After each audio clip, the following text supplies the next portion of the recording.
친한 친구가 승진에 떨어졌다는 소식을 들었을 때 입으로는 안타깝다고 말하면서 마음 한구석이 이상하게 가벼워진 적 혹시 있으신가요? 아니면 반대로 당신이 힘든 일을 털어놓았는데 가장 친한 친구의 입꼬리가 0.5초 정도 살짝 올라가는 걸 본 적 있으신가요? 분명히 봤는데 못 본 척 넘어갔던 그 순간, 집에 돌아오는 길에 이상하게 마음이 시렸던 그 기분.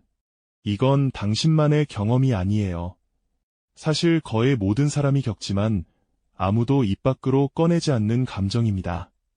인정하는 순간 내가 너무 못된 사람이 되는 것 같거든요. 그런데 오늘은 이 불편한 감정을 정면으로 들여다보려고 합니다. 끝까지 들으시면 당신이 나쁜 사람이 아니라는 걸 알게 될 거예요. 오히려 이 감정을 모른 척하는 게 훨씬 더 위험하다는 사실도요. 이 감정에는 이미 이름이 있습니다. 독일어로 사덴프로이데라고 해요. 사덴은 손해, 프로이데는 기쁨이라는 뜻이에요. 합치면 남의 손해에서 느끼는 기쁨이라는 좀 잔인한 단어입니다. 한국어로는 딱 맞는 번역이 없어요. 굳이 옮기자면 남의 불행에서 오는 은밀한 쾌감 정도예요. 번역이 어렵다는 건 그만큼 사람들이 입에 올리기 꺼려하는 감정이라는 뜻이기도 합니다. 그런데 흥미로운 사실 하나. 이 감정은 모르는 사람보다 가까운 사람일 때 훨씬 더 강하게 작동해요. 뉴스에서 본 어떤 재벌이 망했다는 소식엔 별 감흥이 없는데 동창회에서 자랑 많이 하던 친구가 사업 망했다는 얘긴 묘하게 흥미진진하게 들립니다. 인스타그램에서 늘 행복한 모습만 올리던 지인이 갑자기 소식이 뜸해지면 무슨 일이 있나 싶어 한번 더 프로필을 확인하게 되는 그 마음. 누구나 한 번쯤은 가져본 호기심일 거예요. 왜 이런 차이가 생기는지 그 이유를 알면 우리 마음의 작동 원리가 보이기 시작해요. 여기서 알아야 할 개념이 하나 있어요. 사회적 비교입니다. 사람은 자기 가치를 혼자서는 못 재요. 늘 누군가와 비교해서 내가 잘하고 있는지 뒤처져 있는지를 판단합니다. 의지의 문제가 아니라 내가 자동으로 돌리는 프로그램이에요. 문제는 비교 대상이 정해져 있다는 거예요. 일론 머스크는 비교 대상이 안 됩니다. 너무 멀어서요. 비교가 성립하려면 출발점이 비슷해야 하거든요. 같은 학교, 같은 회사, 같은 동네, 같은 가족. 사촌이 땅을 사면 배가 아프다는 옛말이 괜히 나온 게 아니에요. 그 사촌이 나와 출발점이 비슷하니까 가장 정밀한 비교 대상이 되는 겁니다. 비교 대상이 잘 되면 어떻게 될까요? 내 자존감이 상대적으로 깎입니다. 반대로 그 사람이 넘어지면 내 자존감이 상대적으로 회복돼요. 친구가 승진에 떨어진 소식에 마음이 가벼워진 건 당신이 못된 사람이라서가 아니에요. 비교 대상이 한 단계 내려오면서 당신 위치가 자동으로 한 단계 올라간 거예요. 그게 안도감으로 느껴지는 겁니다. 여기서 많은 분이 충격을 받습니다. 그동안 친구를 친구로 안 본 것 같은 죄책감이 밀려오거든요. 그런데 그게 아니에요. 사랑하는 마음과 비교하는 마음은 따로 작동합니다.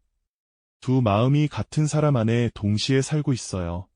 친구가 아프면 진심으로 걱정되면서도 친구가 나보다 잘 되면 마음이 복잡해지는 것, 이게 인간이에요. 한쪽만 있는 사람은 없습니다. 오히려 둘 다 느끼는 사람이 정상에 가깝습니다. 그리고 또 하나 재미있는 사실. 이 감정은 내가 약해진 순간에 더 강하게 올라옵니다. 내가 잘 나갈 땐 친구의 성공도 같이 축하해줄 여유가 있어요.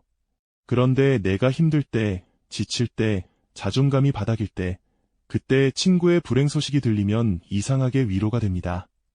나만 힘든 게 아니구나 하는 안도감이요. 이걸 심리학에선 하향 비교라고 해요. 나보다 더 힘든 사람을 보면서 내 자존감을 회복하는 방어기제예요. 방어기제는 쉽게 말해 마음이 무너지지 않게 막아주는 안전장치예요. 그러니까 가까운 사람의 불행에서 잠깐 안도감을 느꼈다고 자책할 필요 없어요. 그건 당신 마음이 지금 약해져 있다는 신호일 뿐입니다. 당신이 약해서가 아니라 당신이 힘들어서 그런 거예요. 오히려 그 감정이 자주 올라온다면 지금 자기 자신을 좀 돌볼 때가 됐다는 뜻이기도 해요. 그런데 여기서 중요한 경계선이 하나 있습니다.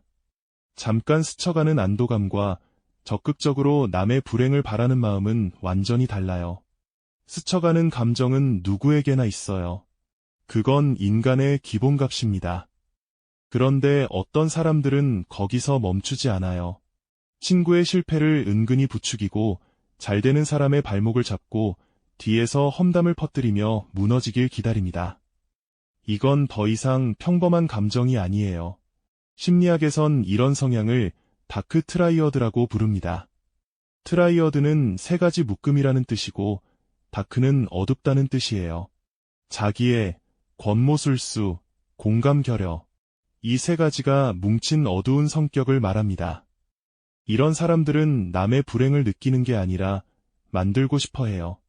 그리고 이런 성향은 의외로 가까운 관계 속에 숨어 있는 경우가 많습니다. 늘 웃으며 다가오지만 결정적인 순간에 등 뒤에서 칼이 날아오는 그런 관계예요.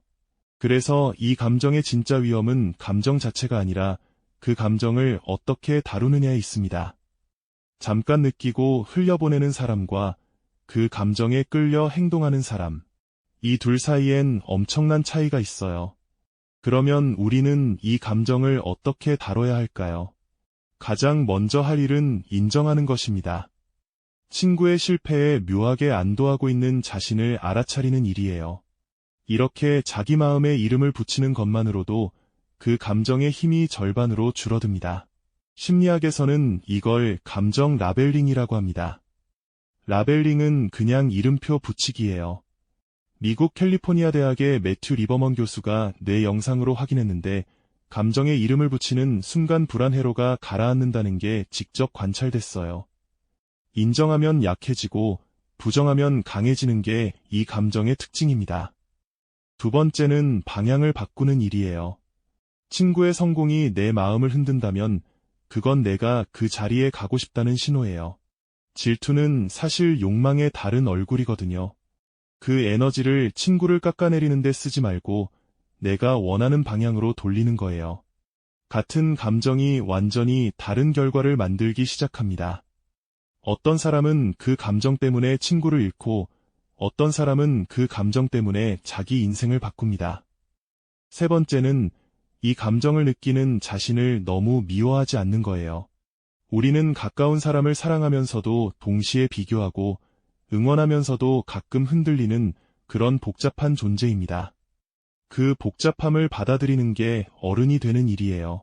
자기 안에 어두운 부분을 보지 못하는 사람일수록 그걸 남에게 투사하면서 더 차가워집니다. 투사라는 건 내 안의 감정을 남에게 덮어 씌우는 거예요. 내가 인정하지 못한 질투를 저 사람이 나를 질투해서 그래라고 바꿔치기 하는 식이죠. 그리고 마지막 한 가지.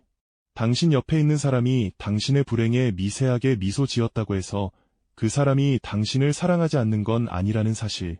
그 사람도 그저 인간일 뿐이에요. 당신이 그러하듯이요. 가까운 사람의 불행에서 느끼는 은밀한 감정. 그건 우리 안의 악마가 아니라 우리가 살아있다는 증거예요. 비교한다는 건 관심이 있다는 뜻이고 흔들린다는 건 그 사람이 내 인생에 깊이 들어와 있다는 뜻이니까요. 중요한 건 그 감정을 없애는 게 아니에요. 없앨 수도 없고요. 중요한 건 그 감정을 알아차리고 행동까지 끌고 가지 않는 것입니다. 느끼는 건 인간이고 다루는 건 어른이에요. 오늘 이 이야기를 들으면서 어떤 사람의 얼굴이 떠올랐다면 그 사람을 미워하지 마세요. 그리고 그런 감정을 느꼈던 자신도 미워하지 마세요. 그 마음을 솔직하게 마주본 순간 당신은 이미 한 걸음 더 성숙한 사람이 되어 있습니다. 사람을 진짜로 이해한다는 건 빛만 보는 게 아니라 그림자까지 인정해주는 일이니까요.